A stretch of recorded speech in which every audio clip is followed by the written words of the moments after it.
And from students to veterans to journalists, the anti-NATO protest has brought together thousands of people from all walks of life.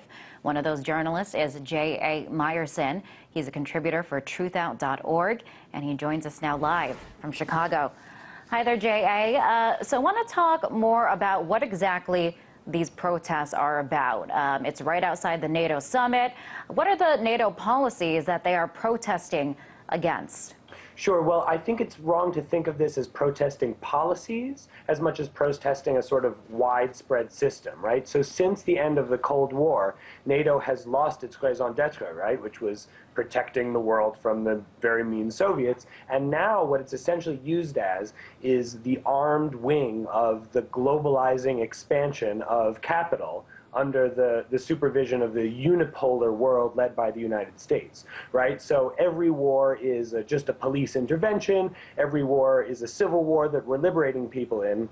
And as a result, the United States and its allies in NATO essentially have impunity to go around the world invading wherever and whenever it suits the business interests that run the government. So rather than thinking of NATO's policies or the specific NATO wars, the idea of a sort of global police unit, that sort of enjoys a cloak of internationalism, I think that is really the focus of these protesters, because these NATO actions have been shown not to further human flourishing and global community, but rather to maximize the profits of the very wealthy at the expense of the already very poor. And in addition to that, J.A., the NATO summit is happening right where you are there in Chicago. And it's that very decision to hold the summit in Chicago that outrages protesters. Is that correct?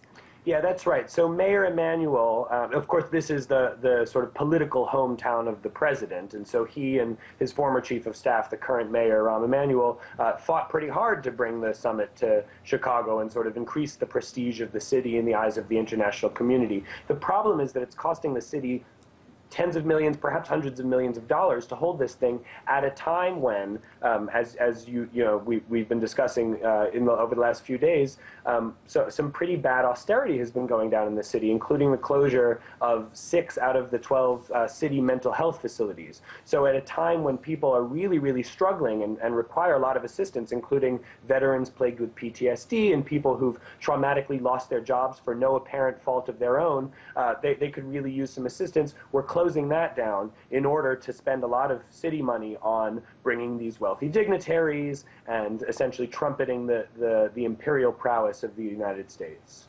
And Jay, I know that you've been there covering this in Chicago. What do you make of the heavy police presence there? We saw a lot of that video of swarms of police in riot gear really cracking down on protests. Yeah, it was an awful sight to behold. I mean, it really did look as though they were dressed for a situation like Sarajevo or Gaza or something. And they're in Chicago, this supposedly, American liberal second city as it thinks of itself. So it's, but, as we've seen, it's sort of part and parcel of the way that dissidence is now treated in the United States. The more radicalism bubbles up because of the sort of increasing fallout of this kind of globalization of corporate capitalism, the more the system has to work to suppress that. And especially in the post-9/11 era, where everywhere you look there's a terrorist and terrorism is the reason for everything we do, we found that domestic policing has acquired a distinctly military flavor, largely because of federal funding from the Department of Homeland Security trickling down into these various police forces, and also training and coordination between them. So we see that this, especially in New York, where I'm from, has affected communities of color, impoverished communities, the Muslim community with the spying apparatus, and of course dissidents, where, all across the country, especially since 2011, and even more frequently since Occupy Wall Street began, we've seen police be especially heavy-handed and employ increasingly intimidating technology against what is largely peaceful dissent. And ultimately, what are the anti-NATO protesters hoping to achieve? Well, there is a sense in this country, there's a sort of pride in NATO because it grew out of the coalition that defeated fascism. Eisenhower was the first NATO, lead general. It was thought of as protecting democracy and freedom during the Cold War, and really, as it is currently formulated, the protesters are saying that it's vastly more destructive than it is helpful, and they're trying to get that word out. I mean, when that group of protesters attempted to essentially proceed through the police line, what they were trying to do was shut down the summit, right?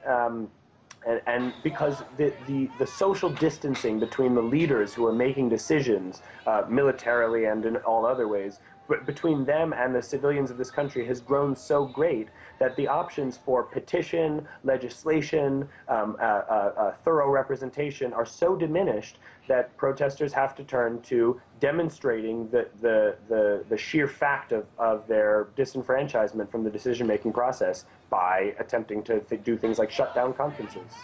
And I want to talk a little bit about the recent developments, what happened today inside the summit. President Obama at the NATO summit today affirmed the commitment to end the war in Afghanistan and transition military operations over to the Afghans. It's an effort to bring the very unpopular war to a close. Is this in line with what protesters want, or is it not enough? It would be nice if it were immediate. I mean, the Michael Hastings, the journalist who wrote this wonderful book, The Operators, about the war in Afghanistan, said that it's been decided that the war is going to be over. We're sort of in a holding pattern, but in the meantime, a lot of people are going to die and are going to be forced into a lot of misery and suffering because of this.